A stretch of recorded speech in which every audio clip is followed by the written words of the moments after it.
Welcome back to Civil Engineers YouTube channel. In this video lecture, I will guide you for typical reinforcement details. This is related with steel structural design. If you are working on construction site, so this video can help you how to read typical reinforcement details. If you are new on this channel, so you may subscribe this channel with press bell icon to get notification for new update civil engineering videos. And this video is very important, so therefore you may like this video. If you need house planning, structural drawing, 3D animation for any type of building, so you can contact me on this WhatsApp number. This is paid services. Guys, you can see here the typical lap, detail and beam. Lapping length, detail and beam. If you see guys, this is one column and this is other column. So this is the span between two columns, which is called L, or this is span. Okay, next guys, if you see here development length with standard hooks, guys, you can see this is standard hooks. So development length is very important, as I am discussing in many videos practically. Guys, you can see these are steel reinforcement longitudinal bars, and the other side, guys, you can see this is concrete cover. Okay, this is concrete structure.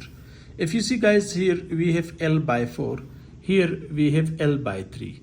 So if you see, here is a small hook, this is called extra steel rod. If you see clearly, this is L by 6, L by 6, L by 6, and this is L by 2, you can say, because this is the met span. L mean total span, if that is 20 feet or 25 feet or 16 feet, so it should be divided by L by 6, so you can get this side. Okay, so this is L by 3 here. So now let me guide you for the maximum stirrup spacing and lap location, at least of D by 4 and 4 inches. Okay, you can say D by 4 or 4 inches, you can keep. This is the spacing of stirrups where we have lapping length. So as I am discussing in many videos that the lapping should not be provided at the distance of L by 4. That's why, because here we have negative bending moment, so here we have more chances of cracks. That's why, because this is a column. So therefore guys, you are allowed to provide lapping after L by 4, but don't provide at the middle. As you can see, this is the middle. But remember one thing, as I am discussing in many videos, that the lapping is allowed in top portion of the beam, but at upper portion in compression zone, but not in tension zone. If you need to, or if you require to provide lapping, so you are able to provide lapping after L by 4, where you can see this is tension zone, the lapping is being placed here.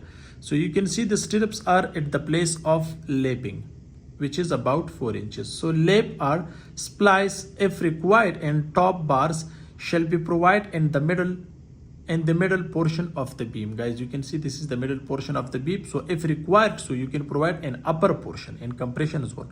The maximum stirrup spacing in the lap location at least 4 inches or D by 4. D mean depth of beam divided by 4. You can get the least or minimum spacing of stirrups.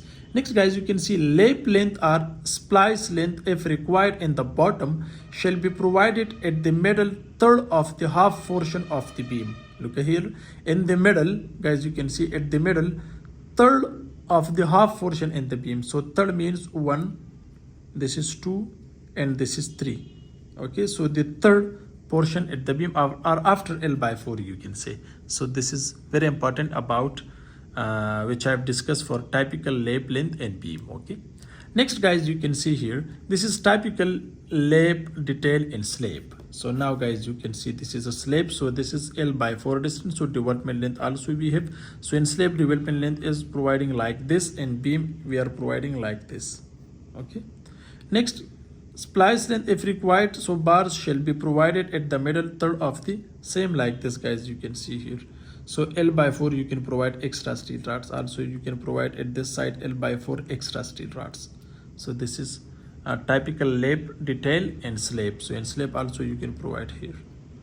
Next guys, you can see here, especially for seismic hooks detail, guys, you can see it should be provided on 135 degree, as I am discussing in many videos. So this is provided on 135 degree, don't provide on 90 degree, as you can see. So in many videos I am discussing with you, so this is 90 degree, but it should be provided on 135 degree, as you can see here. Okay, and 60 you can say the length of the hook, but normally you can take 3 inches. Okay, now let me guide you for typical column detail, where you can see that is this one. So lapping length, guys, you can see here. So the lapping is not provided, or it should not be provided at the critical points. So critical points mean h by 3. Okay, so you can provide provide at h by 3 distance, but not provide at the bottom, or also don't provide at the top, as you can see, guys. So lap if required, so provided the middle portion of the column, guys, you can see this is the middle portion of the column, but don't provide at the bottom. This is beam, this is slab. Okay, so here this is beam, this is development length also we have here. So standard hooks should be provided at the top here.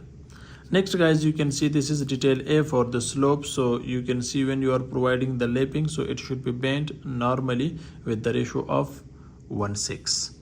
So guys, this is a short video to guide you for typical reinforcement details. Thanks for watching. See you in next video. Goodbye.